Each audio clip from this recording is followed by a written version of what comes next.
Gold scrap nga ba o pwede pang i-repair? Alamin at i-check na natin. May nagpadala sa akin para ipakita kung pwede pang i-repair ang kanyang necklace. Suriin natin. Ayan, kung makikita nyo ay napigtas o naputol lang ito sa dulo ng necklace. Kaya naman, pwede pa itong i-repair. Gamit ang magnifier, hanapin natin ang markings. Stamp number 750 or 18 karat yellow gold. Ito ay rope chain at may lock na claw clasp lock. Ito rin ay isang uri ng dainty necklace.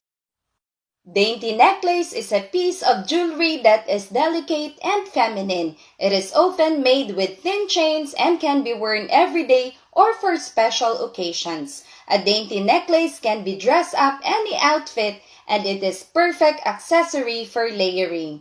If you're looking for a gift for someone special, a dainty necklace is always a thoughtful and appreciated choice. Ang gagawin lang ay hihinangin ito kung saan naputol at tutubugin para naman magmukhang bago ulit dito sa may naputol at idudugtong dito sa may lock. Kaya eto na ang resulta ng nahinang at natubog na necklace. Good as new. Stay wise ka, Arjud.